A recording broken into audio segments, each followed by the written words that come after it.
Good evening, everybody. It's always entertaining on this end to see the honcho's face frozen in a rictus grin waiting for the camera to go live. But this is What's on Joe Mind. It's Friday. It's 9 o'clock Eastern. You had nothing else to do, so thank you for joining us. As always, I am your host, Mike Irizarry. With me up here on the top row, still frozen in rictus grin, it's the honcho, Mark Weber. What's former up? head of marketing for the G.I. Joe brand. Right? And tonight, I know we've all sacrificed during COVID, but it's rivalry week. And right now, it's ASU U of A, baby. And if the Sun Devils weren't kicking that ass 42-7 at the half, Oh, wow. might have it on in the background. But you know what? Mischief managed. So no problems. Yeah, my football team's rivalry game was canceled due to COVID. So Oh, Yeah. You didn't lose. we were probably going to win. Yeah, We're number 6 in the country now. That's It's not bad. Indiana's. It's Indiana's one great season, man. You can't any time they lose a game, it's tragedy.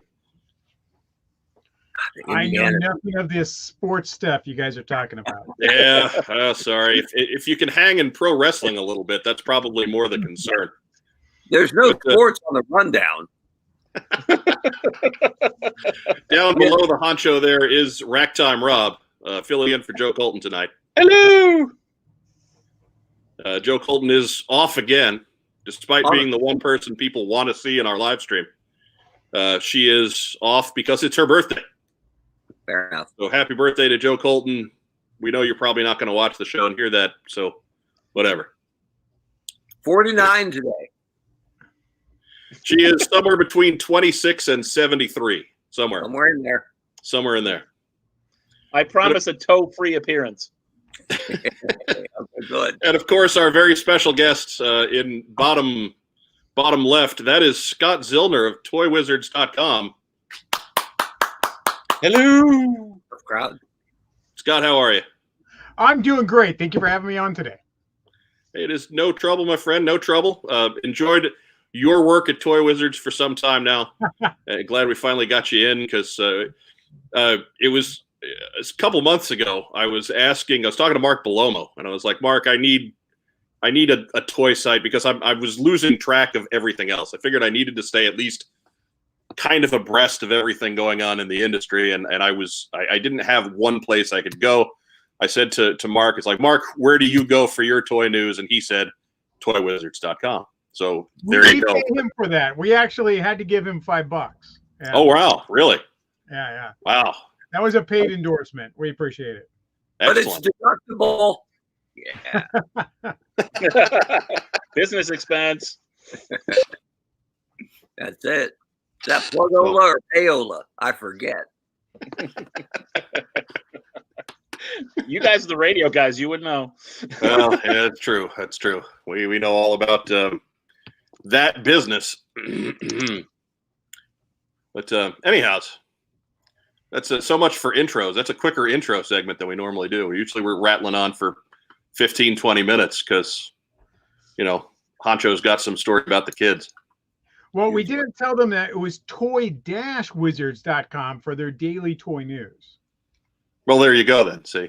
Ah, There We you just go. assume everybody knows that. Like, come on, people. we have Right. to see it. That's part of the shtick there, toy-wizards.com.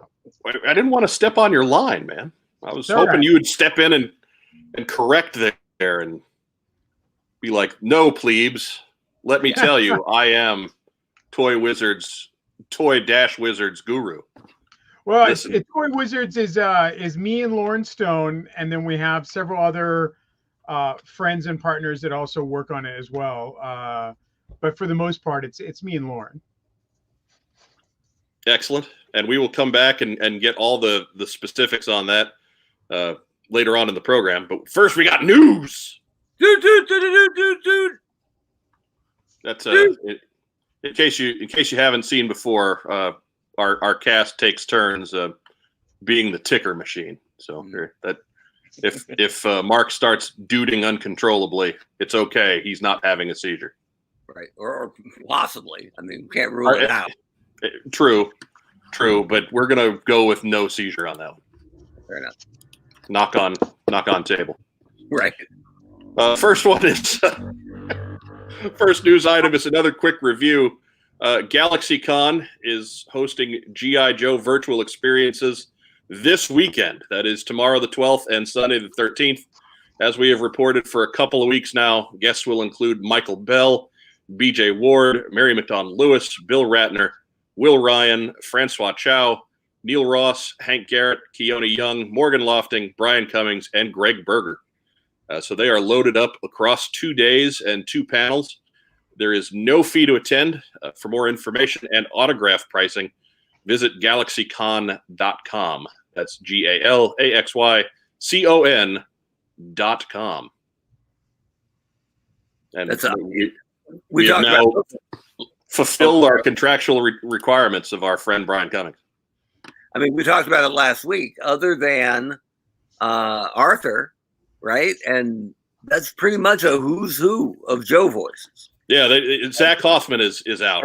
And Zach, yeah. Well, he might be there in disguise. Could be. He could just be somebody else. All of a sudden Greg Berger just pulls the mask away and secretly Zach Hoffman. Although I think that's about a foot height difference. So neat trick. Yeah. Neat trick if he can pull it off. But that brings us to our next news item. That may be a seizure. Yeah. Okay. Blame it on the mic. It's just internet lag.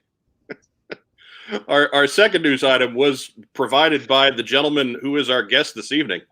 We're talking. Scott's like, oh wait, I have to pay attention again. That's like you.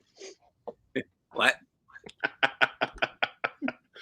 But yes, earlier this week, Scott, you broke some news. You were part of a media scrum with the Hasbro design team all about G.I. Joe. Why don't you fill us in on the backdrop of that?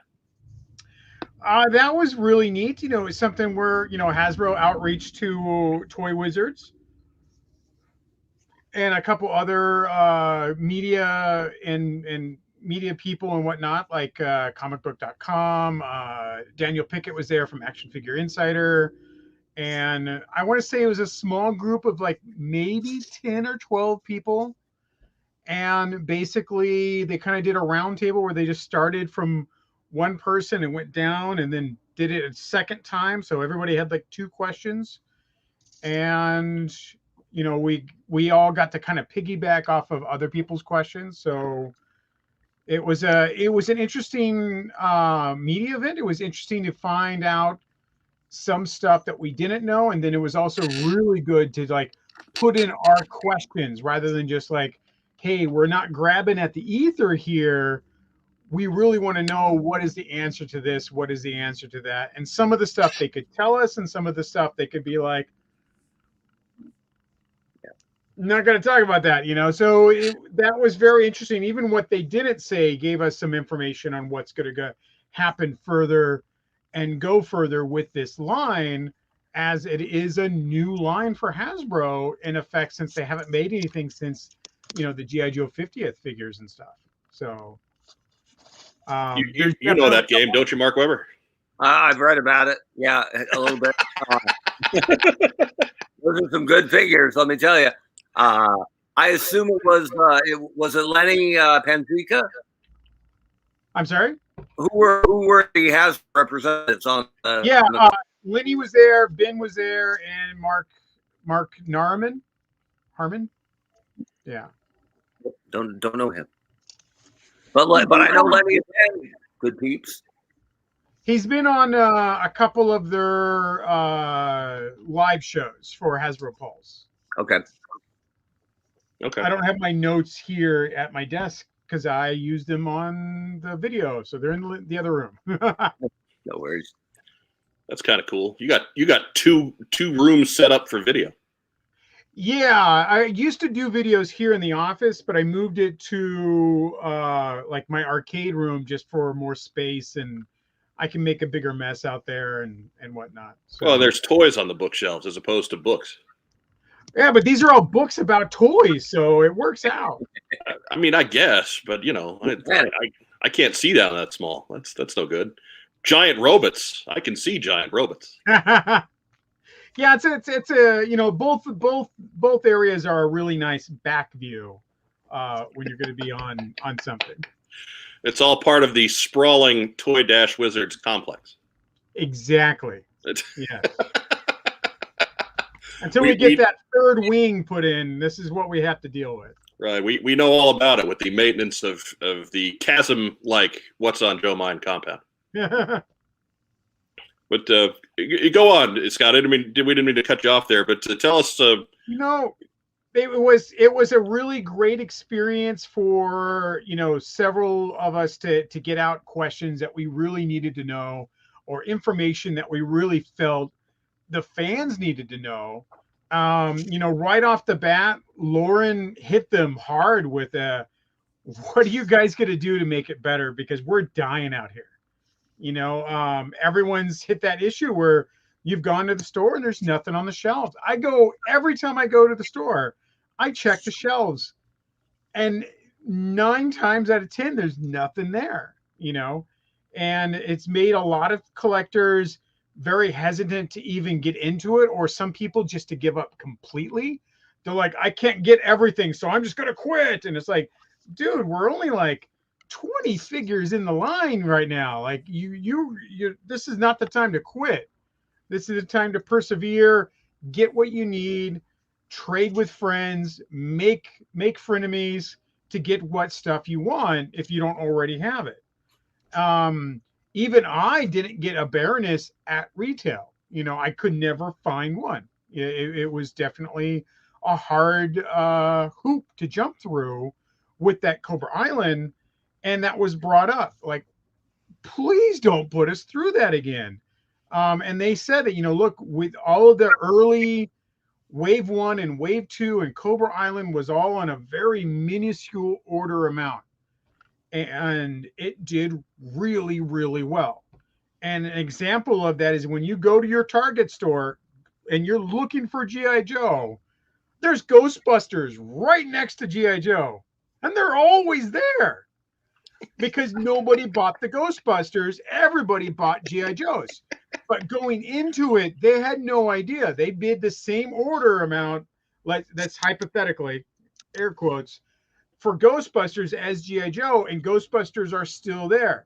And that's the difference between just fans going rabid for this line and the fact that with COVID, we're all at home. We're not going to concerts. We're not going to movie theaters. We're not going out. We are going to Target and Walmart, and we're buying a crap load of toys. I don't know how we have to keep this censored. You're all right. All right. We are Nobody's watching anyway, Scott. You're good.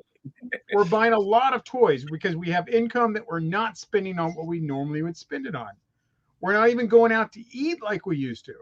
So therefore, what do? We buy toys. That means a lot of new collectors are now suddenly buying toys. And what lines are they buying? They're buying G.I. Joe. They're buying Star Wars. They're buying Power Rangers. They're buying He-Man in greater numbers than some of us older collectors are used to seeing people at the store for. And that caused just a perfect storm on the G.I. Joe line specifically because it was new, it was hard to get, and it got hit hard by both collectors, new collectors, and a short run supply window. I know when I was out hunting for the Target exclusives, I could have at any time I walked into Target, I could have walked out with all 6 of those Ghostbusters figures. Yeah. And that's the thing. People are like, well, they're not there because of the scalpers. The scalpers took all of our figures. And it's like there's scalpers out there. There always will be. But it's a percentage. For every scalper, there's more collectors buying these toys. And that's what feeds those scalpers too, is the fact that there isn't enough toys. Now, if the manufacturer made enough toys to meet demand, we wouldn't have such of a problem. Like no one's scalping Ghostbusters. There's no point. There's figures on the shelves.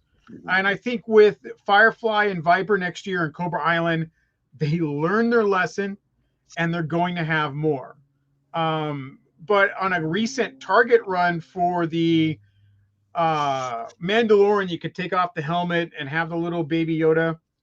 I was there with 6 other dudes the first thing in the morning, and they get one case of 6 figures for a month or 2 months. Like 6 figures didn't last 10 seconds on that morning, and they were gone. In fact, there was 8 people, so like not even everybody could get them. But if each store only got 6, and that only takes care of the first 10 minutes the store is open, the store is making a problem. The store needs to have an end cap of those figures, like they do the Baby Yoda plush. They have no problem making an end cap of Baby Yoda plush dolls, and that's because they knew there would be a demand there for that. They did not know, now they do, that there is such a demand for GI Joe figures. And so we will see more coming up next year than we saw this year. It won't be so hard on us to buy these figures, to plug those holes in our collection, because they're going to re-release some figures, and we'll have a much better time getting GI Joe than we did this year, and it won't be such a fight for everything that we have. Was there any mention made of just that 4 or 5 month hole in the supply line that COVID caused? That delayed everything. That delayed stuff that was in progress. Everything shut down. And I work in the toy industry. I've been working in the toy industry for 16 years, something like that, like a long time. And the toy factories don't just make toys. Some of them do. Some are just a dedicated factory to toys. Other ones make, mice or whatever else they want, and then make toys, whatever that setup is. But those factories run 24/7 every day of the week. So everything is scheduled for months and months and months. So when you shut something down, whether it be a day or a month or 2 months or 3 months, you're going to have a huge backlog of everything. And then there's a shipping delay. And then with COVID shutting down airports, now there's also a flight delay. So sometimes you could fly stuff over. You can't fly stuff over. It only can be shipped over. Well, the ships are full and they're waiting at the docks to be unloaded, because now the unloading is taking an extra 5 months. So it just causes a giant Thanksgiving night on 405 backlog. For those of you that live in LA, you know what Thanksgiving night, but the night before Thanksgiving on 405, it's just massive rows of cars all not going anywhere. And that's what happened with the entire distribution line. And we're still feeling those effects. Nice. So is the thinking that there are more of, say, for example, the Target exclusives that just haven't made it to Target distribution centers yet, or are they done and it just kind of came in fits and starts? Or like, I guess we're kind of getting a feel. Did they let on where they were in the process, I guess, is the question. In the process of what exactly? You said they're getting these figures out to people that missed them the first time around. Are there more coming from the same run, or are we just waiting for a second run?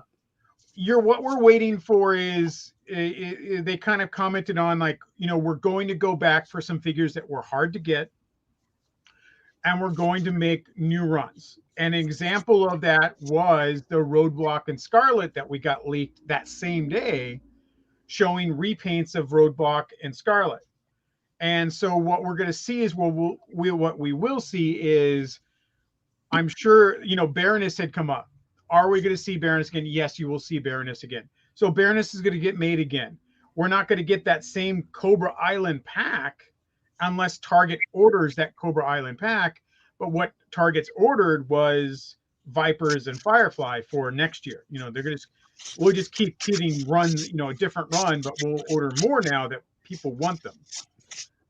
Nobody was prepared for the fans to go in there every day and yell and scream at Target employees, "You need to go in the back and find me this figure because my phone," which I just threw on the counter, "says it's here."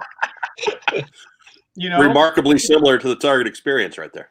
Yeah, it's like they don't know the figures back there. We knew where the figures were in the distribution line better than the people at Target. You know, like look, I'm here in bath supplies. I'm putting loofahs away, and some dude's coming up. You need to go in the back and find this for me because that person wouldn't. And it's like, whoa. You know, the fans made an issue of those figures. When people complain that Target employees are buying figures out of the back before I get a chance to, they're buying it because you've told them, I need that figure now and you need to sell it to me so I can go sell it on eBay. Well, you know, I'm making $15 an hour, $8 an hour, and I've got some dude yelling and spitting on me for a toy. I'm going to go and look in the back, tell him it's not here, and I'm going to buy that on my break. Like, the fans made that own situation with Target people. They already hated pop collectors, and now they hate G.I. Joe collectors too. Speaking and in of fact, somebody more hated than pop collectors because they actually behave better than G.I. Joes. Speaking as somebody who ran a Target back room for a couple of years, Hot Wheels collectors are the worst. They're not now. We G.I. Joe has topped them. Those Hot Wheel collectors are nice, and they just come in, mess up the aisles, and they leave. We're number one. Yes. We're number one. And it's unfortunate, but that's where the fandom has made its own problems. We now have a bad reputation, and a lot of Target stores have made rules like, we are not looking for stuff in the back. We are not checking anything back there. We're not giving you anything unless it's put on the shelf.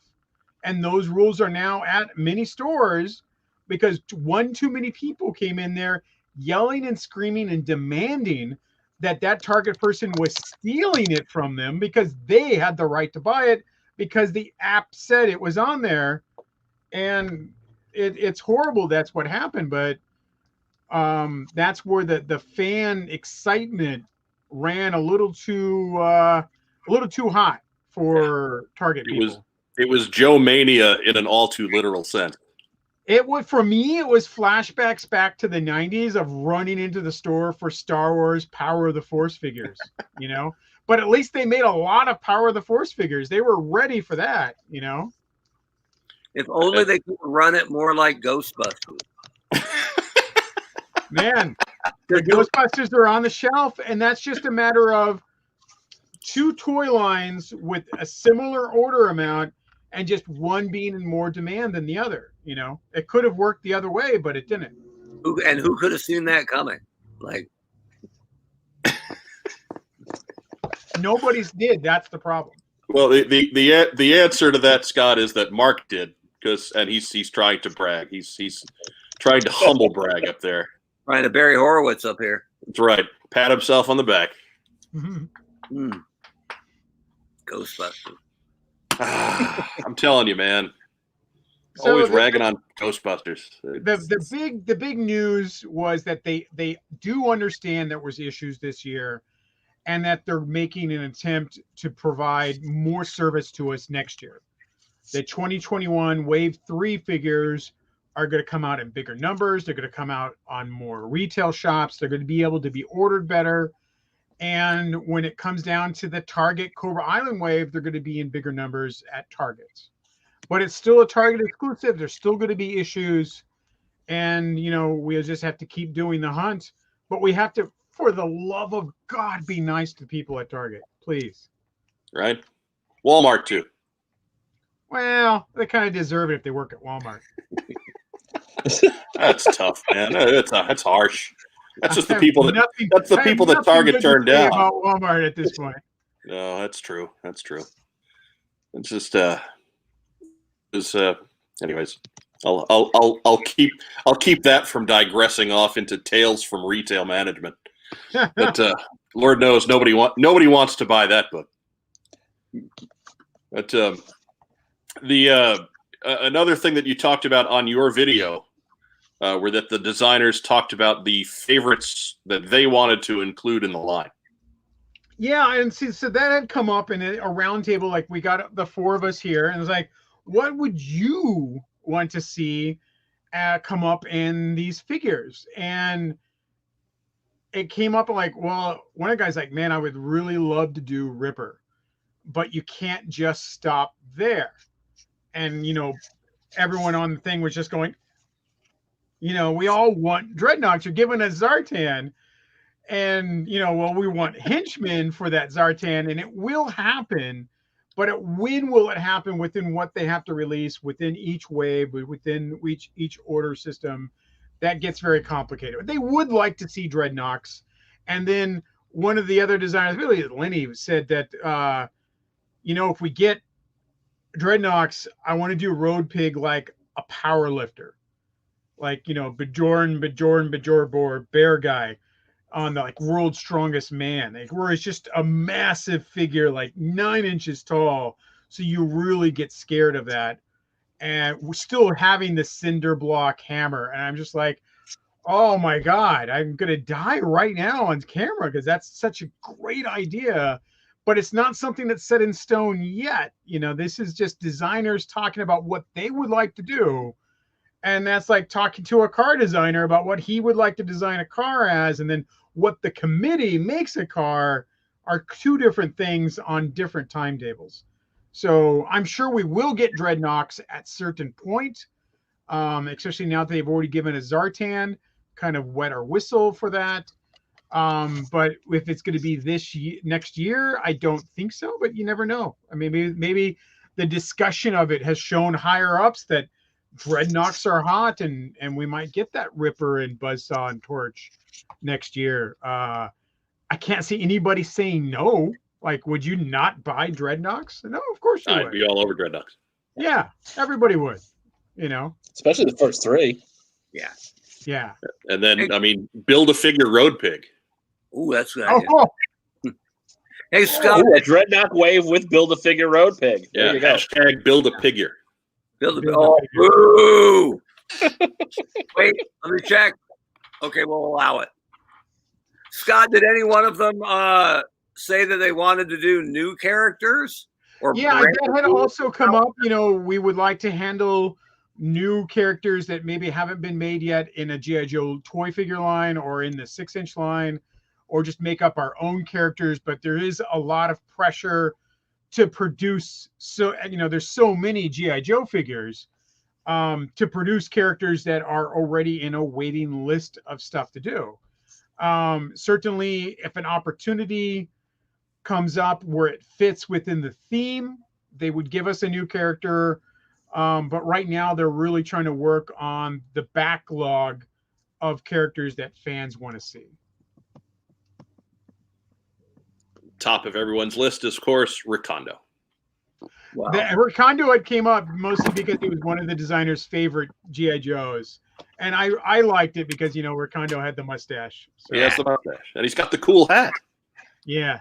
Joe Colton hates Recondo, so we're throwing that in there for her. How can you hate Recondo? I don't know. She's She crazy. likes Mercer, too. I mean, come on. Yeah. You know what we're dealing with here. Everybody likes Mercer, not named Irizarry. Yeah. But we're right is the thing. We're right. Well, fair. I don't hate Mercer like he does, you know, but Nobody can hate Mercer like I do. no, it's unnatural, really. He does. Do you hate Mercer version 1 or version 2? It's not that he's a poorly designed figure. It has nothing to do with how he looks. I think his story is all wrong. It's just like a Cobra Viper turn, and like he wouldn't be allowed to join the Joes. He would be thrown into a cell in Leavenworth and left to rot. And you know, he'd be whatever information they could get out of him, they'd take, and that would pretty much be the end of him. I could He'd just be Hannibal Lecter. I could just see the admissions officer go checking the list and being like, Big Lob, yeah. Fridge, sure. Sergeant Slaughter, yeah, you bet. Mercer, no way, dude. No. You're not going to work out here. Just Big Lob is the one 3 3/4 figure I've never gotten. I'm really upset about. sure. Yeah, that's going to cost you an arm, a leg, and then somebody else's arm. Yeah, I come across one at a show and I was really excited. And I'm like, yeah, great. You know, I'll spend like up to $100 on that figure, and they were like $270. I was just like, no. I don't think the guy who voiced Big Lob got that much money. Yeah. Like his figure shouldn't cost more than his entire VO session. So Yeah, I mean, 270 might have even been I'll below. get one eventually. That's a figure I would really like to complete my movie team. So That might even be below market. Like 270 might have been a good deal. and at the time I'm like, I got a bill. I'll pay a bill for a figure. I just wasn't going to spend that kind of money. And that's before, before the figures really started to skyrocket in value. Mhm. Now these days I see figures loose with no accessories and somebody still wants $70 for a bat, and I just don't Right. get it. Yeah. Oh, that's nuts. Yeah, it's believe me, as somebody who hunts down beachheads, finding ones with waste pieces that are intact, I'm thrilled if I see anything under $40. Yeah. You know?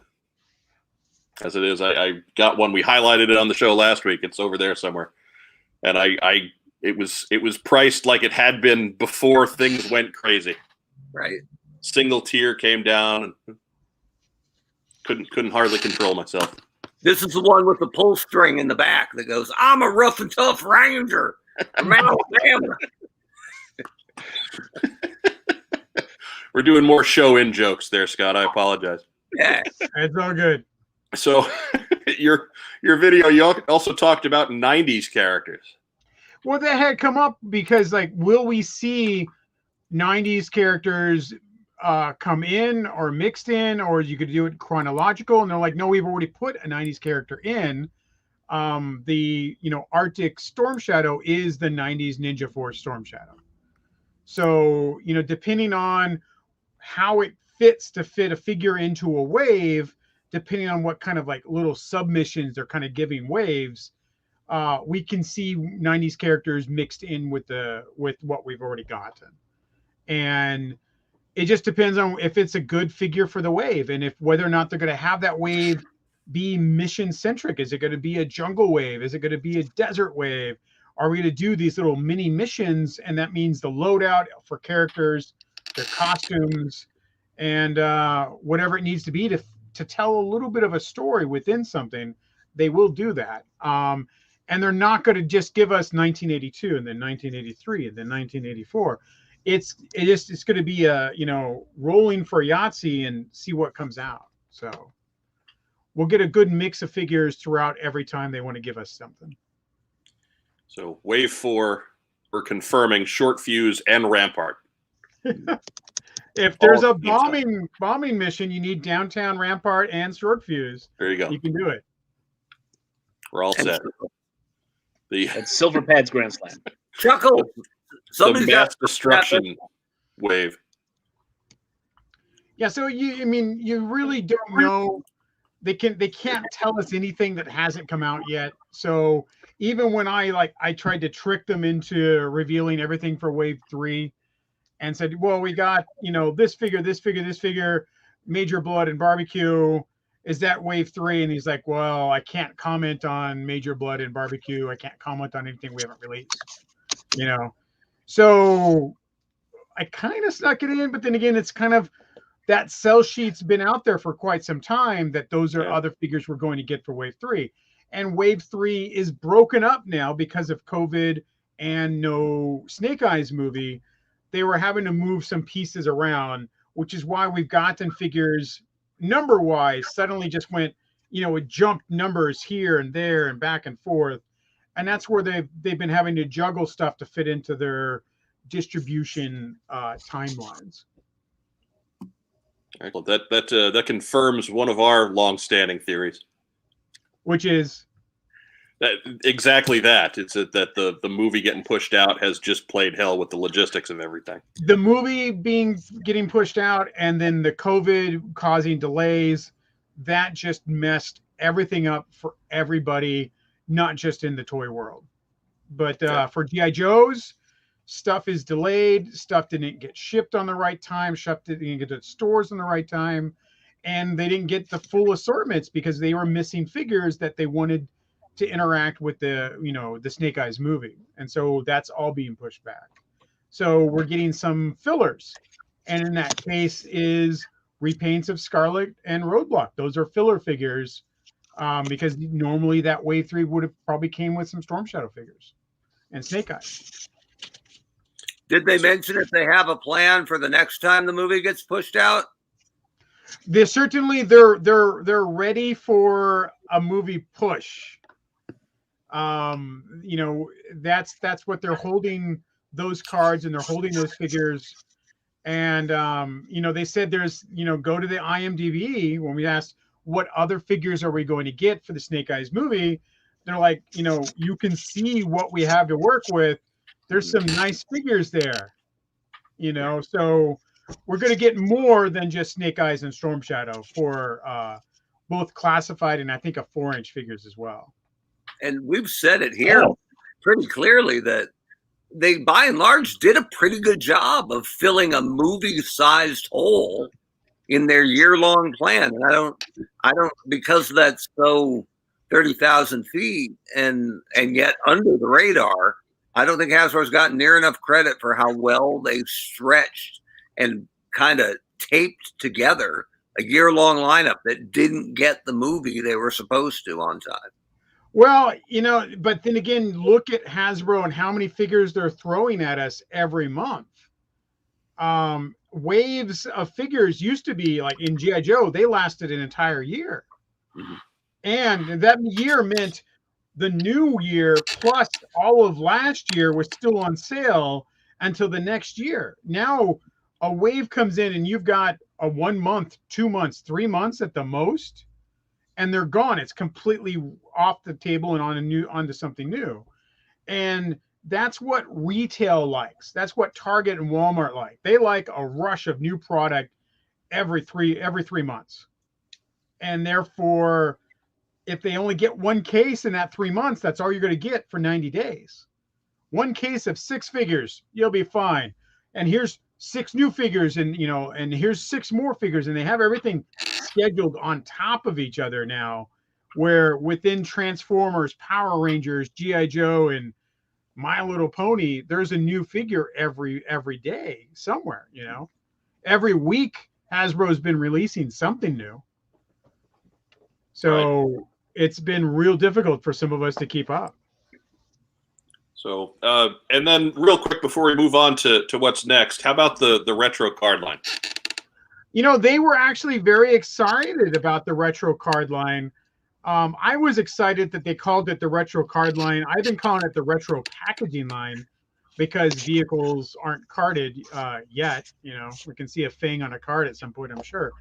But their numbers are good from Walmart, and that they're ordering more and they're going through more, and they're going to keep doing kind of a best of for these smaller 4-inch scale figures. And it's a good way to get people to buy G.I. Joes to maybe get into the classified line as like a gateway Joe, you know?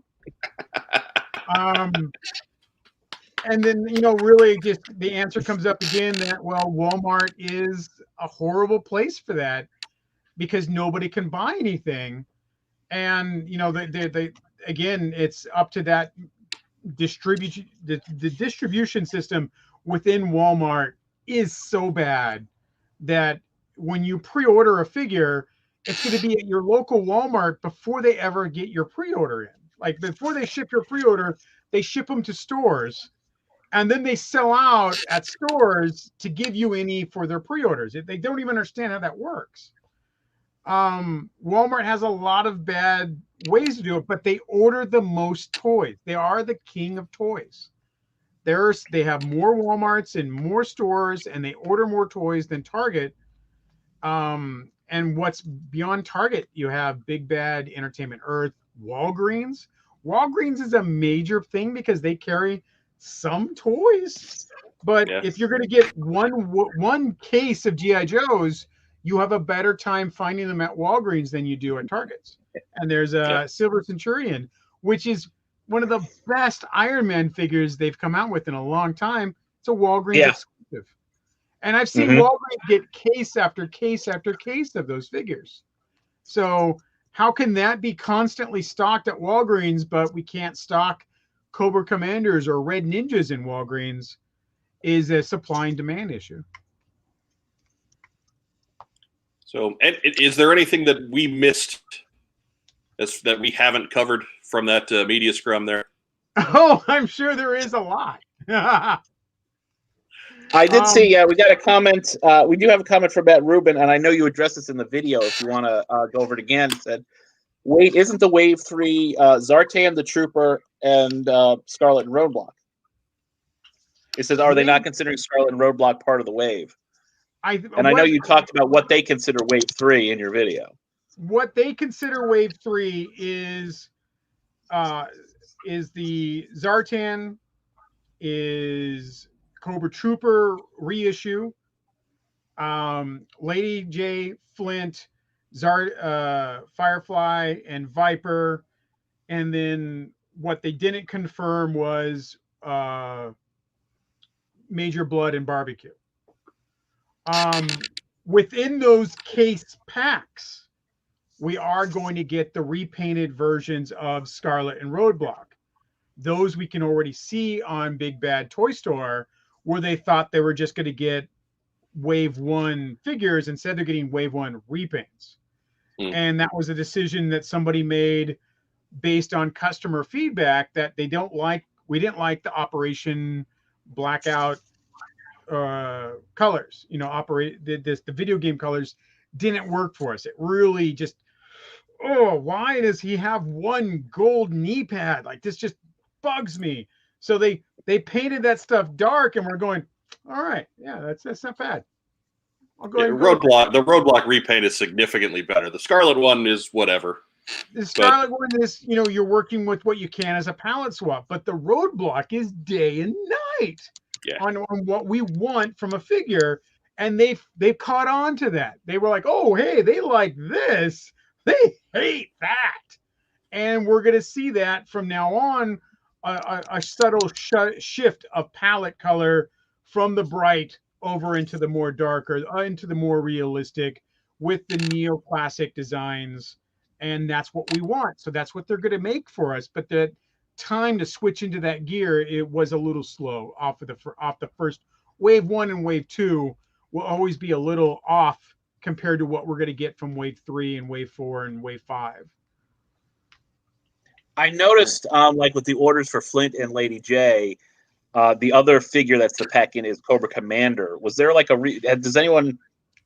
did anybody like come out and say, like, is the Cobra Commander a repaint too, or is it just more of the same one that we got? Because he's already had 2 repaints. Yeah, we've had a couple repaints of that figure, and we didn't ask that question because, again, you can't ask them anything that they haven't already brought out because they won't answer you.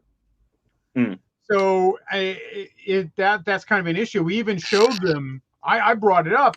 This is a repaint of Roadblock and Scarlet, and they're like, "What do you mean that's online now? Hey, what can we talk about this? No, we can't talk about that. Okay, that was online last week. So maybe the timing is just a little off for us to get all the answers to all those types of questions. And that's how it's always going to be. Hasbro is very big about not saying something, even if we've already leaked the pictures. You know, whenever they do their Fan Friday events, all of those images are on Twitter Thursday and Wednesday. So we know what's coming out, and then they get on the video and they're like, we have a surprise for you. And we're like, you mean this? We already saw it. In fact, I've already pre-ordered it from Toy Wiz because they don't care about your block dates, and they already put them up. You know, Mark, this reminds me of several of the very first conversations that you and I had. Yeah. But if something like that happened before JoeCon, right, before the big presentation, when it would come up, I would address it immediately. And I would say, now I know some of you may have seen this before. So at least it let the fans know that I was aware of what was going on, right? Yeah, Hasbro has a real hard time keeping an airtight ship about secrets. Whereas like McFarlane, you don't even know they've made a figure, and they're like, oh, hey, this figure's in your stores now. And you're like, how did it get there? You know, because they're just showing it to you and it's in the store. Like they're able to keep all of their secrets tight. and they only show a figure when it's already in stores. You know, Todd will be like, "So I made this figure and I talk out of the side of my mouth, and the figure's probably in your Walmarts right now," and you're like, looking online, like, it is at my Walmart right now, and we only. I'm in Walmart. How did I get Walmart? It's a wonder with Hasbro having the Star Wars license that Baby Yoda didn't get blown. That was on purpose. They just simply didn't make toys of it until it was shown. Like, everything became late. And they knew that because they knew if they would have made toys early to be there when the show started, the secret would have been out and it wouldn't have been on the show. So they literally took a revenue hit to keep that a secret and make toys after you saw it on TV because they knew they couldn't keep those secrets in-house. Okay. Lucasfilm can keep secrets in-house. They could not. If anybody wants to see Scott's video, you can catch the whole, it's 12, 13 minutes, basically running down that media scrum. That is at the Toy Wizards YouTube channel. Yes. Does that also have a dash in it or no? You know, I don't know. I just know it is our YouTube channel. I can go look. Well, that's all right. Toy Wizards. Yeah. Let me check my viewing history. Yeah, we're at just Toy Wizards on YouTube.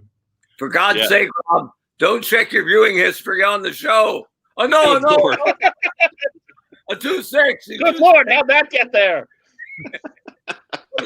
You're gonna see a lot of clips on how to cook a turkey and then random cartoon nonsense. So let's move on to the rest of the news. Dude. We got slides. We got slides. Oh, they're adorable. And they fly. Where'd they go? Oh, nice. And there they are from Symbiote Studios. That is Snake Eyes and Timber and Cobra Commander, little plush dolls that are available if you go to symbiotestudios.com. Snake Eyes and Timber are $29.99, and Cobra Commander is $24.99, and they've got kind of that peach fuzz cover, and they're just adorable. I like them, but I think they're severely overpriced for what they are. Yeah, maybe. I don't know. I deal in a lot of plush. Plush are great money makers, and I can get that same plush doll from a Star Wars character for under $10. So I can't see why it's $24 by them. But they don't if have Star that cute Wars little... costs less money than G.I. Joe, you're doing something wrong. They don't come with cute little Timber though. A dog's a dog, man. You can replace that with a Taco Bell plush doll in a minute, and it'd be ready to go. What is that? That's cold. That thing next to Snake Eyes? What is that? It's something that didn't come with the figure. So you mean you could pack the wolf with the figure? No. Wow. As Owen Wilson would say, wow.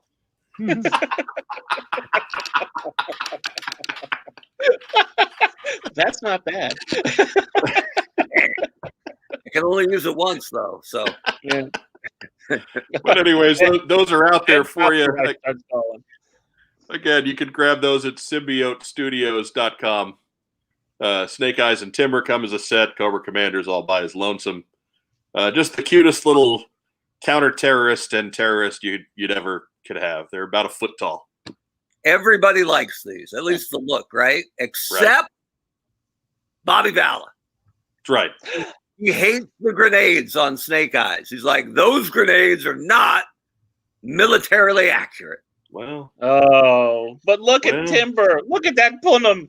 He said, "You're good, your booty." Bobby's my boy, but I guarantee you, he hates the grenades. God. Next news item. Dude.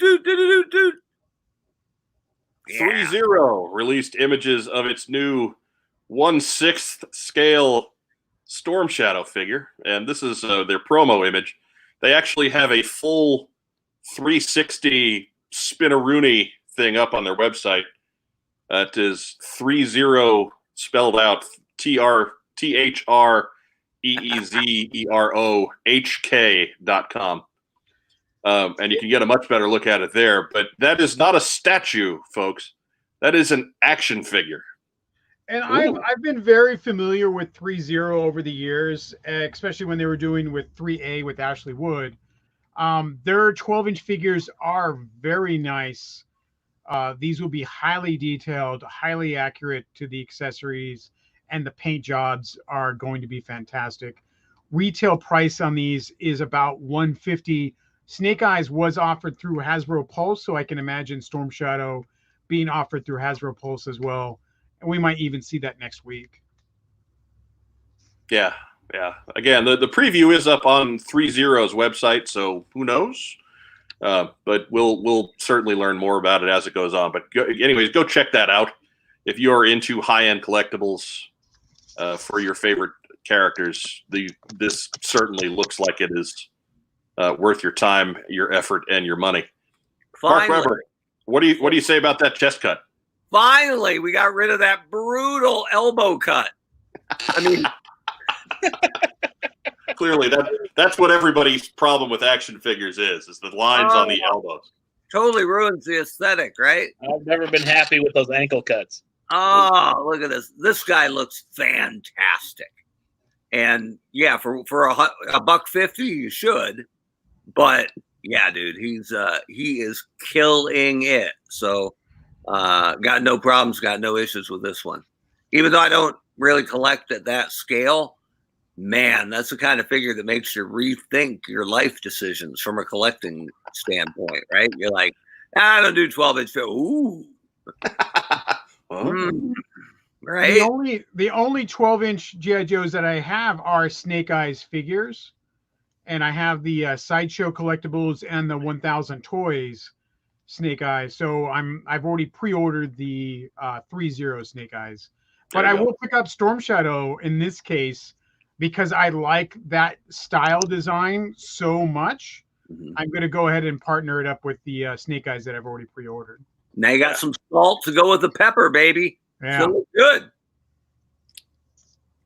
He looks kind of like a playing card, though, right?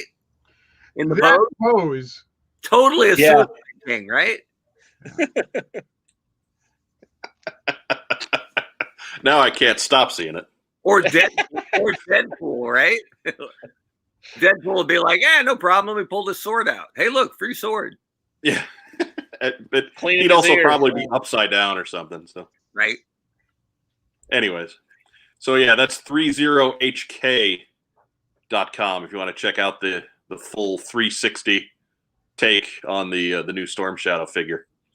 And we'll let you know about that one as we find out more about it ourselves. I cannot wait to see what 3.0 does with Ghostbusters. Man, it's going to be amazing. They don't do that until they hit the 3.0 Ice Cream Soldier. Right. So that finishes the news. Oh wait, no, it actually doesn't. But we'll come back to the news because I don't have a slide for it. But I do have a post sock entry. They're posting socking. Hey guys and gal who decided to be absent. With Classified, I'm assuming, being successful, do you see Hasbro doing a Generation Selects like Transformers like move with this line? Say a repaint of Flint, Tiger Force or something? Also, what do you think of the repaints of the first wave? And that is from Zach Quam via email. And first, Zach, thank you for your email reaching out to us at whatsonjoemind@gmail.com. We're always willing to take questions, comments, concerns, and present them in the post sock on these Friday episodes. So anytime you want to send something along, if you have a real question, we'll get to it. So I'll throw this to you guys. We already know, obviously, Scott, you've confirmed Classified has been real successful. We see the repaints there, but a Generation Selects like G.I. Joe line. I think what they want to do is themes. So like we have the Cobra Island theme. At some point, we'll get desert. We'll get, Arctic. Obviously, they're, working on the Arctic. And down the line, will we get Tiger Force and Python Patrol? Absolutely. I mean, once they've made that mold, Hasbro and Kenner pioneered reusing molds. That was not done before they started doing it. Kenner doing it, and then later on to Hasbro. You will see them make those sub-forces in exclusive colors down the line. We'll definitely see Tiger Force. We'll definitely see Python Patrol, Eco Squad, but other stuff will come up. Yeah, easy repaints are easy.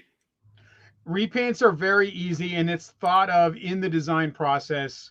Having been part of these kind of meetings, is this a mold that we can do multiple paint apps on?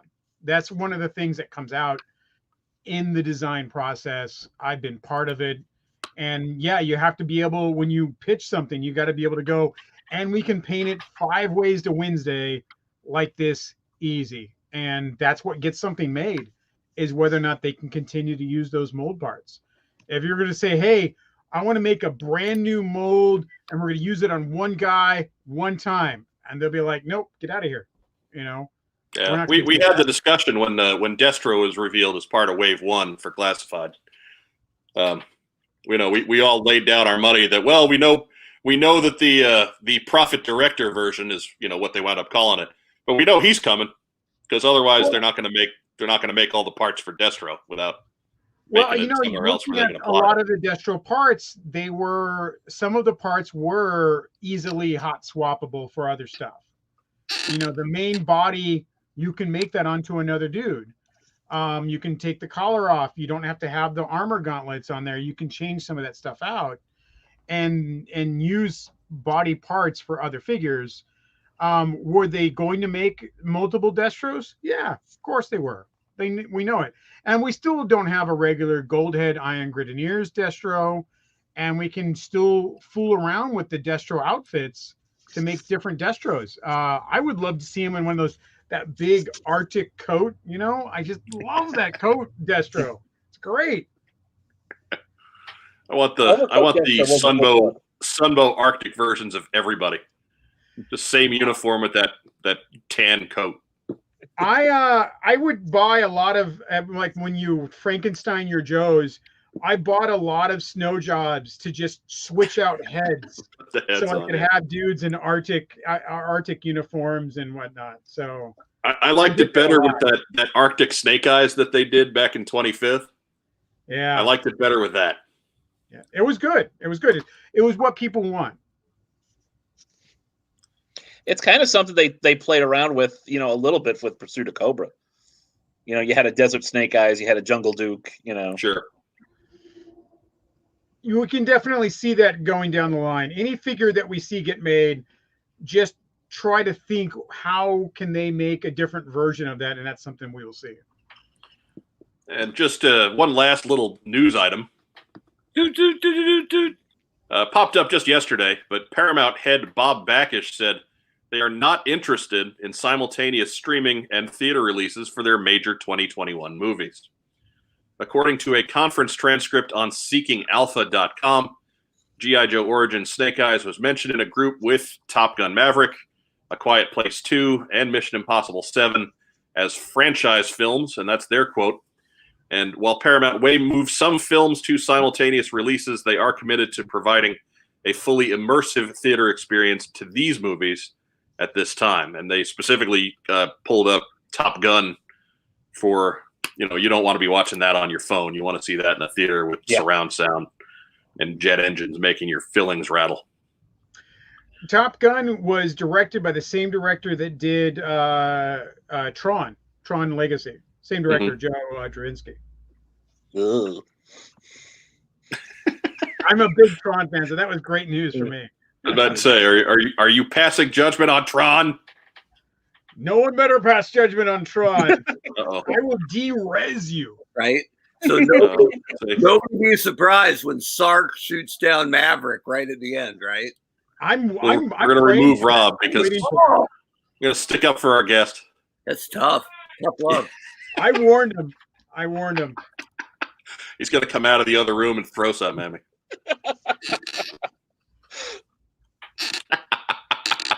Take that as a warning, Rob. Right there. Don't you be taking Tron's name in vain. I want to see Rob get booted, kicked out of the Horseman, and then bump that Mike in his own window. I have a folding chair in the closet. I'll get hit with a chair like Geraldo. Right? Just soaring in from off camera. So good. Actually, just come home from work and find his stuff on the porch. Only the Rock Anderson. So that's it for the news. There's a sound effect for the end, is there? I thought there was. I thought we had decided that there was. But if that's a sound effect, that means new news item coming. Why would you do it at the end of the news? I used to have an end news music thing. I don't know. It should be like the Price is Right fail sound. Do do do do. Brr. Yeah, but I don't want to get us to demonetize. Because that's a problem. I've heard that's going around. I needed that nickel. I'm saving up for a newspaper. Right. But that does bring us up to the progress for the Plug the Damn Show movement, which we have going on right now. It is our push to get to 500 subscribers so that we can give away these guys. All right. Right there. And we have made some great strides. We're up to about 300 as we went to air tonight.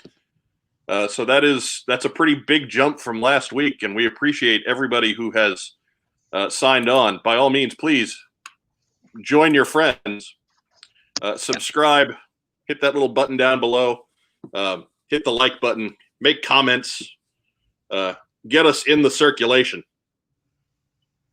Because the more we grow, the more we can do for you, certainly. And don't make us look bad in front of our guest. Right. Right?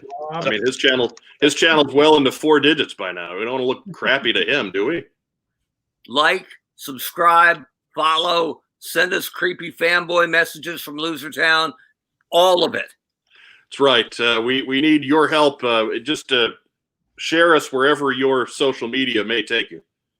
And then that we'll get to 500 in no time, and then we'll be sending out some toys. And believe me, we've got another contest for when we hit 1,000 with more stuff. So good stuff. Keep it going. Yeah. First things first, get to 500. And 300 is good. 500 is better. Thanks to our friends at Kokomo Toys. That's right. Absolutely. Yeah. The lovely prize pack. That's right. And if you're like, oh, I could just go get those at Target or Walmart. No, you can't. No, you can't. Go get a Venkman. Venkmans. Go get a Lewis Tully. Yeah, go get Winston Zedmore. Plenty of Winston Zedmores. And got to bring down the main cast like that. Just saying. Oh, man. I wish they had the short packs Egon.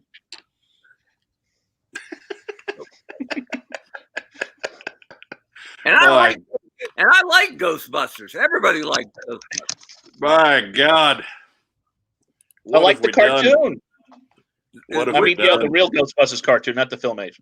The one with the giant ape? No, not that one. Was that the real Ghostbusters or no? I forget. No, that was the Ghostbusters. That was no, the real Ghostbusters would have had Larry Storch. That's what would have. Larry Storch, Forrest Tucker, and then the guy in the ape suit. And I think a couple episodes even had to plug the damn comic. That's it. A couple episodes even had Ted Knight as a guest star. So, ooh. Rob, I'll check those out. I like that Rob grabbed his handy Real American Hero issue and not his Dead Game issue, which is in the toilet, I think. one room away. It's just in case we run out of toilet paper again. Although I'm afraid it would probably give me a rash. Right? Who put staples? It might feel like a boot in the ass, except there's no feet. Except there's no foot. Exactly. See? Oh God! Like a stubby ankle in the butt. That's what I'm talking about. And I promised someone I would review them. Oof. Scott, this is my life every week. Yeah. I have no comment to that. Sorry. This is why I apologize pre-show. This is why. Right here. And as you know, the pre-show apology is always better than the actual apology. Oh, yeah. Yeah. So that does roll us into what we got in. And that is where we brag about the stuff that we've done to add to our collections over the last week or so. Mark Weber, set an example for our guest. What did you get in this week? Well, the budget has changed a little bit this week, but we did have one guy coming in, so we got an old file card that I just didn't have for some reason. So, ooh, is that the Warthog Sergeant Slaughter?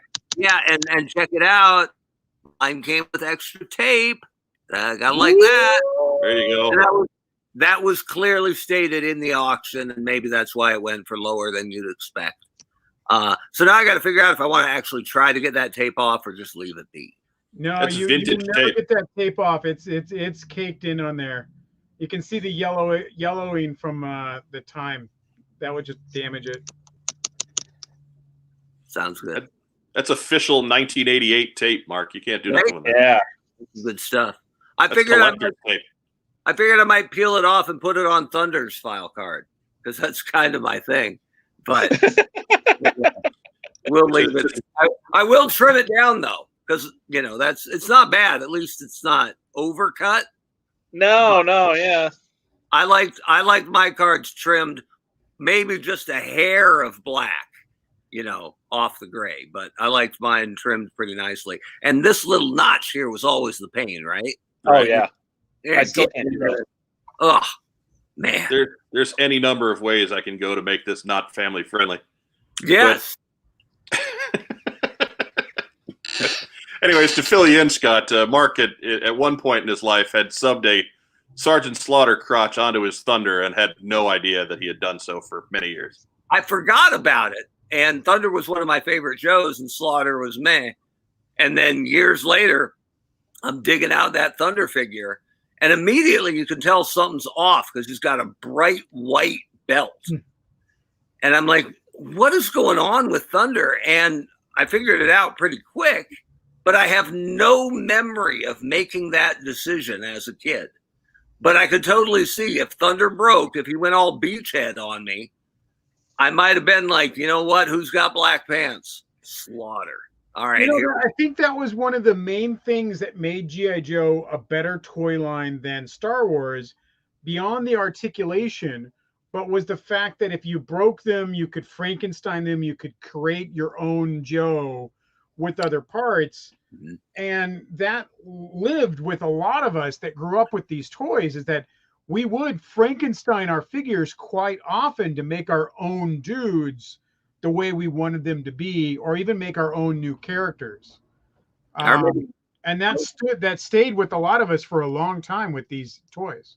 When I was late to that party. It was like year 3 before I busted out a screwdriver, but I'd had 2 broken Cobra troopers, just basic Cobras for ages. I broke the thumbs off every one of my 82s. Yeah, and luckily I had broken a left and a right thumb on 2 different figures. So I made one perfect soldier, and then the other guy, man, right into the ass, right? You didn't have thumbs, baby. You got into a vehicle. You can drive with 8. It's just hard to shoot a gun with 8. So get into the stinger, my friend. You just press the missile button. It ain't hard to shoot a Hiss cannon. You don't need thumbs for that. No, you'd be sticking the guy's hands under the cannons anyway. So you have to. You already broke them, and they're all saggy, right? You get them broken hands under it. Now you're talking. There you go. So Scott, what did you get in this week to add to your collection? I get a lot of toys in. I get a regular couple deliveries a day. So Oh Lord. I say what I'm most excited about was I got Super Megatron from Hasbro Pulse. And this was a Japanese import of a Voltron that was only in the manga in Japan. So it wasn't something we're going to see on shelves. It was like if Megatron, you mixed him up with a Gundam. And like, so he had like Zeta Gundam shoulder pads and a longer legs and a taller, more Egyptian head. And it was just, it's so crazy. I love it. And that had come into yesterday, and I peeked at it, but I'm going to do a review before I want to like review it and be totally like excited for it. So I don't want to touch it until I do my review. Fair enough. So that's my toy that came in the other day. Yeah. Rob, what did you get in this week? Well, I did get in the latest issue of Real American Hero, number 276. I got that yesterday. Listen soon for Rack Time. Nice. Yeah, we've heard that before. Yeah. Hey, look, feet. All right. Nothing else? No, I mean, there's stuff on order, but you know, All right, fair enough. They're not going to show up until March and July. I took advantage of the restock at Hasbro Pulse and indulged my sideswipe fetish. Nice. I got myself Tiger Track. He's also on my review table. There we go. He's just, I mean, ordinarily I would feel bad because it really is. There's nothing different about him than it's just different colors from the red version of Sideswipe. But I like it. I like having him in yellow. And Sideswipe was really a well done figure in that line. Yeah. Like he's a real solid robot. He's a real solid car. There's not pieces that get loose and fly all over the place. He's just really well done. So I don't mind having him again. I think they've done really good work on the Generations line. Yeah.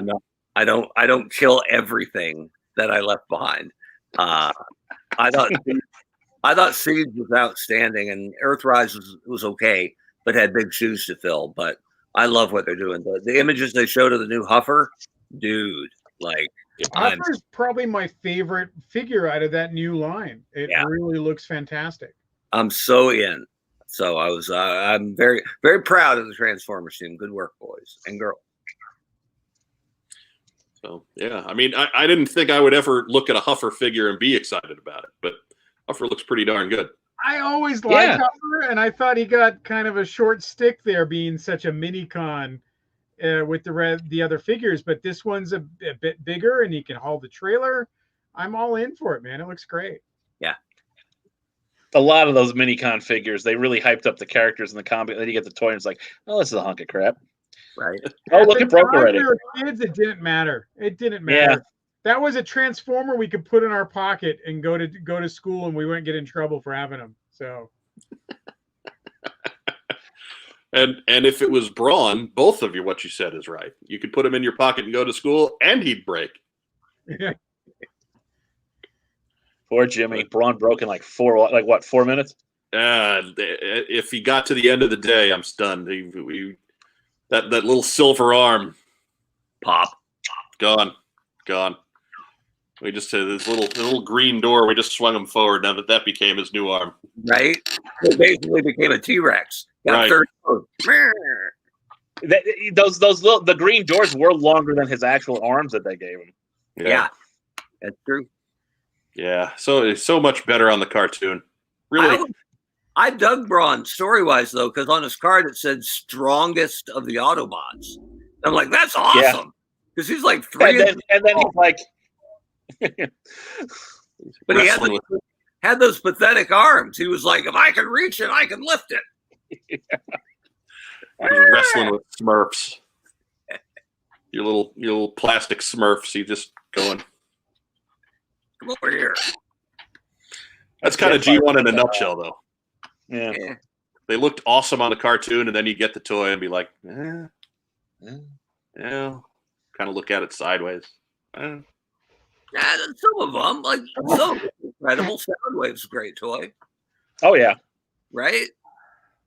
A Prowl, lot of the Autobot cars came out pretty well. Prowl, Yeah. pretty big time. Yeah. Mirage. But even the ones that looked okay didn't move. Never forget my son Derek at like 7 years old, and he was good at them. He fished out my G1 Mirage, and you know how you twist him? Yeah, Derek just went and looked up at me. He knew he did something wrong, and I'm like, "It's all right, brother. We can glue it." No, we can't. That boy has a checkered history with your G1 Transformers, doesn't he? Well, by and large, he's been pretty good, other than making 2 Mirages and taking G1 Megatron in his backpack to church camp. Other than that, he's been pretty good.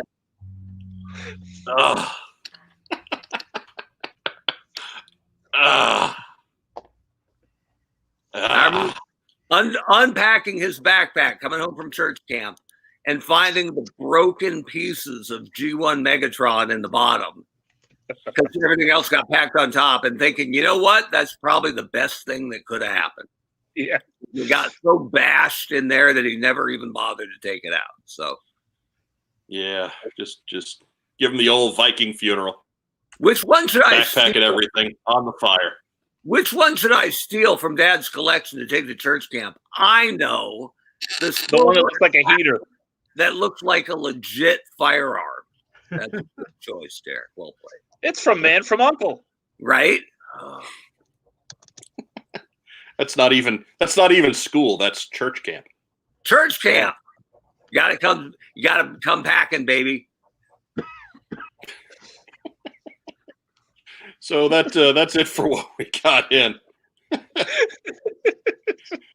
Brings us to shout outs, where we give praise to those who got us here. Scott, you're our guest. Why don't you go first? Tell us all about toy-wizards.com. Well, that's for your, like you said, where is a good one-stop website for all your toy news? Toy-wizards.com. That is the site ran by me and Lauren Stone. We also have a YouTube channel, Facebook, Instagram, Twitter, all that good stuff for Toy Wizards. I have a personal web store. That's planetxtoys.com. That's where I keep some of my really cool stuff for sale. And then we both run lots of conventions, which you can find at Troublemakers. So there you go. All right. Any other non-business shout outs?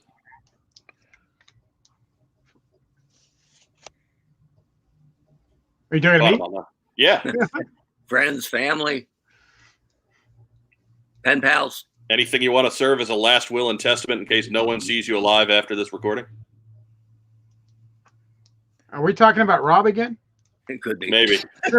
Maybe. Probably Maybe. should. Yeah. Maybe. Oh, I got a classroom full of kids that are going to be wondering where I am. I would say you're being mean to your brother, but one of them didn't even get invited, right? Right. So, Right. One of them would have just called us nerds and gone on with his life. yeah, Whatever. wow. Yeah, and cried over his broken brawn. Sucker. Hey, he's a Mets fan. He cries over everything. Oh, no. The Mets are going to be great, man. Oh, they're going to sign everybody. Rob, you got any shout outs? Let's see. You know what? I was reading something in the news, and I need to shout this out. Dude. Normally, if a story starts with these 3 words, "a Florida man," you're going to hear like some feat of remarkable stupidity. Yeah. This story started off with a Florida man paid the past due utility bills of 114 families who were going to have their heat and electricity shut off. Dude. So, kudos to that Florida man. I was waiting for the Florida punchline, right? In Florida and then they found a whole Pringles tube in his large intestine. Yeah. Right? No, it's a kudos to the guy who said a Florida man story can be something that won't destroy your faith in the species. Pringles too. He ate the Pringles the wrong way, man. You take him out of the can. He literally could not stop once it was popped. I mean, Oh. I don't want to make this more R-rated than it needs to be, but there's two directions you can put that can to get it up there or down there. Just So Rob, you're going to give us a legitimate, feel good shout out. You're not even going to tell us the guy's actual name. It wasn't in the story. Wasn't in the story. I did it honestly. Okay. And if it, like from what I could tell, and then, like I said, kids started screaming in the background. I had to stop reading it. No, So- fair enough. Yeah. Fair enough. Something was You'd on have got fire. away with- You'd have got away with it too if it weren't for those Yeah. kids. Those meddling kids. Mark Weber, you got shout outs. Yeah, just one.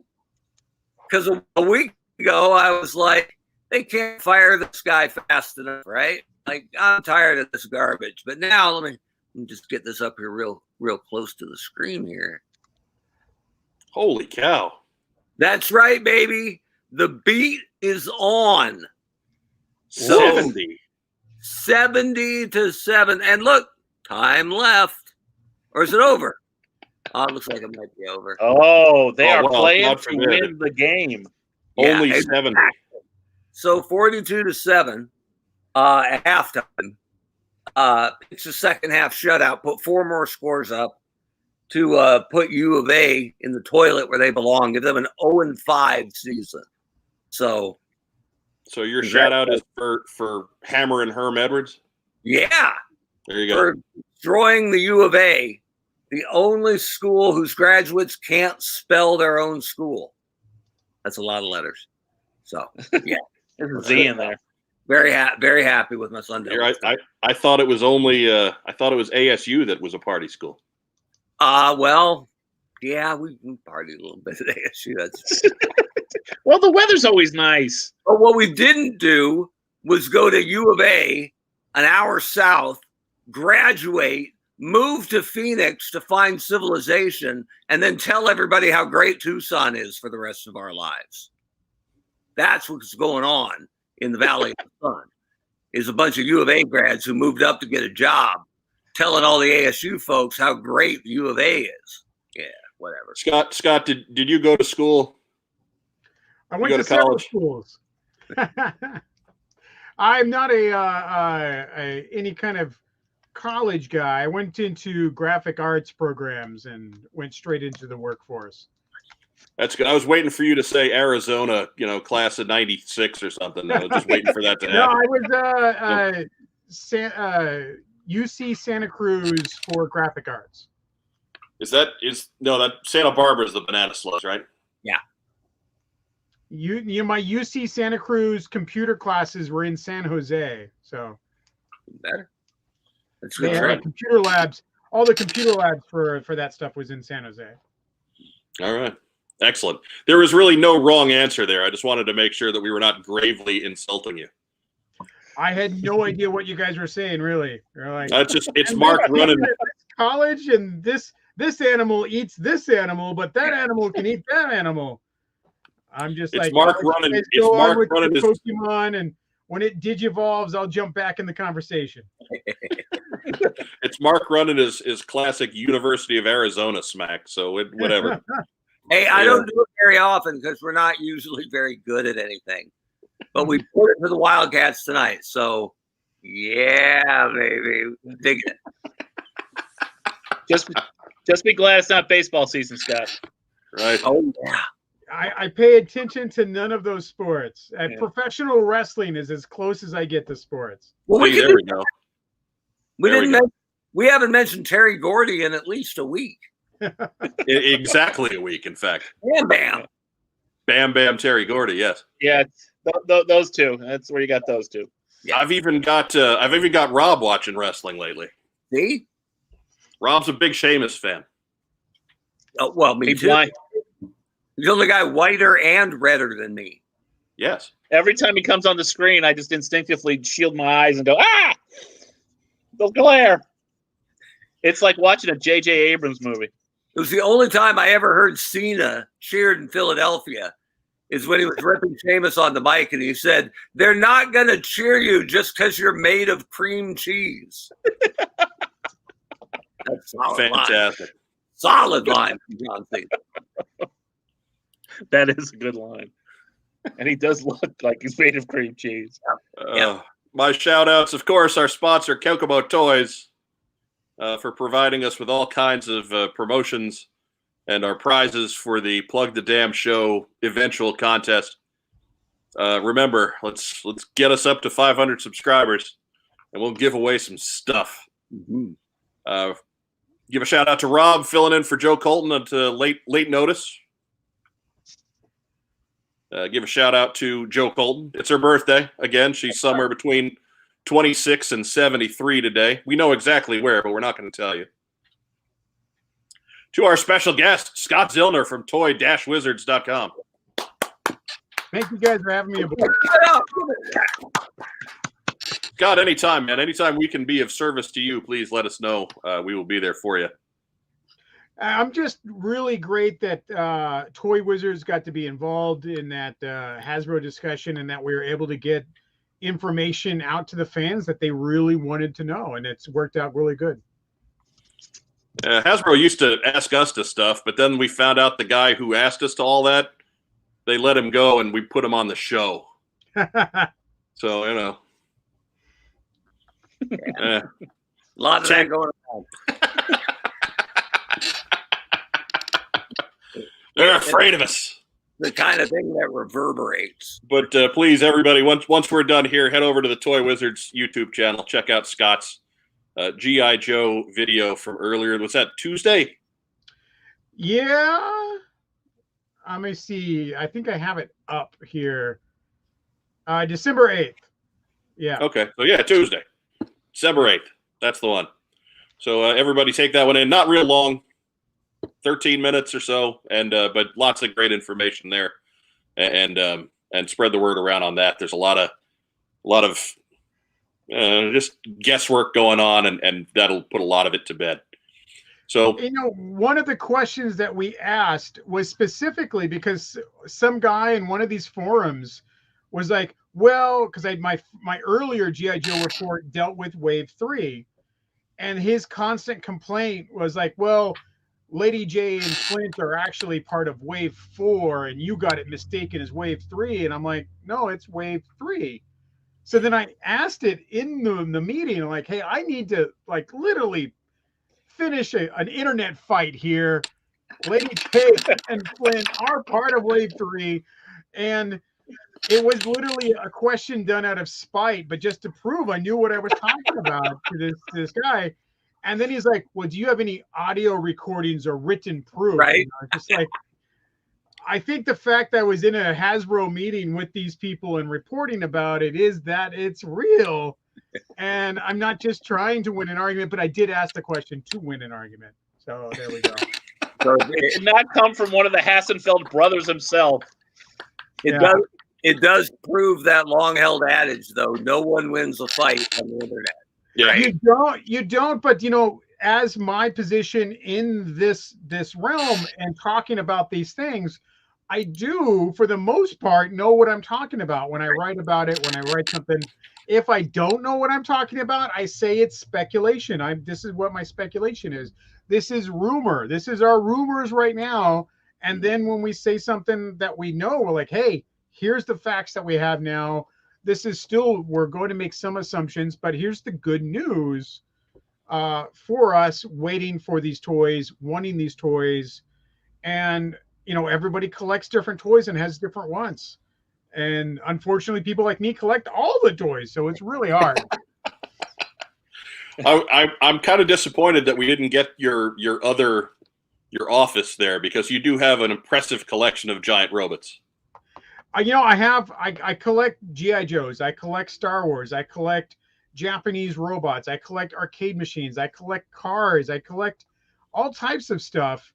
And when you're a collector, you really do pick and choose what you want to have involved with you, because it has some sort of effect to you. You don't just collect, record albums if you didn't like the music, So we love what we collect, and that makes us passionate about it. But that passion sometimes is a two-edged sword when everyone else is wrong because only I know the way to collect, and that's not true. I get complaints. I get a lot of complaints like, you have too much stuff behind you and I don't have enough stuff.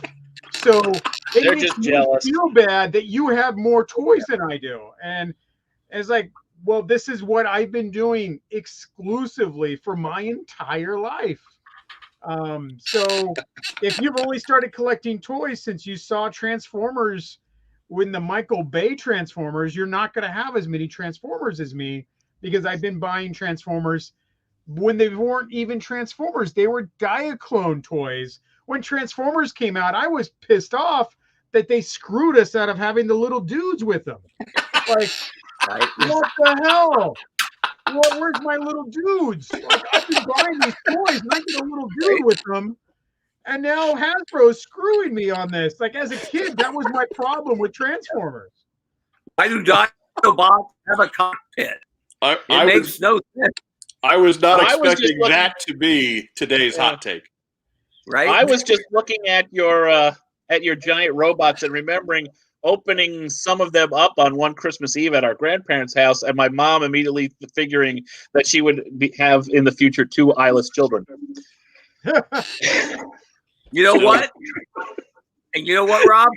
Serves you right for opening toys on Christmas Eve. We used to go to Grandma and Grandpa's and open stuff up on Christmas Eve, and then they'd show up the next day at Christmas.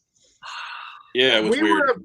My family always was allowed to open up one present on Christmas Eve and then everything else on Christmas Day. Well, it's nice to know most of the nation enjoys crapping all over my birthday, right? I mean, this would have been late 70s, Mark. This is before your celebrity was established. Birthday, Mike. Before we had any excuse to know who you are. If that happened today, then yes, that's Mark Webber Day. That's what I'm talking about. In 1979, maybe not so much. I swear to God, I'm taking it back. I'm having a birthday week this year, 24 to 31. And don't you think December 31st is going to be like the biggest December 31st ever this year? Yeah. Don't all want to burn the 2020 calendar. So birthday week is going to be great this year. I used a 2012. Mark is taking over Kwanzaa. That's it. I used a 2012 calendar this year because the dates are all the same with the leap year. That's a good idea. Yeah. There'll be nothing but food, love, joy, toys, maybe a redress of grievances. It's going to be fun. The test of strength. Right. Mark Webber's week-long Festivus coming this week, starting December 24th. So good. You should live stream that as a fundraiser. Anyways, we've descended hard into nonsense, so let's go ahead and wind it up here. Scott, thank you again for stopping in, especially on short notice the way you did. No problem, guys. Glad to be on board. For Rack Time Rob, for the honcho Mark Webber, I'm Mike Irizarry. Thanks for joining us here on What's on Joe Mind. We'll be back next Friday for the next edition of the TeamStream. Maybe Joe Colton will be here this time. Maybe we're worth it. Maybe not. I don't know. Tune in and talk to you again soon.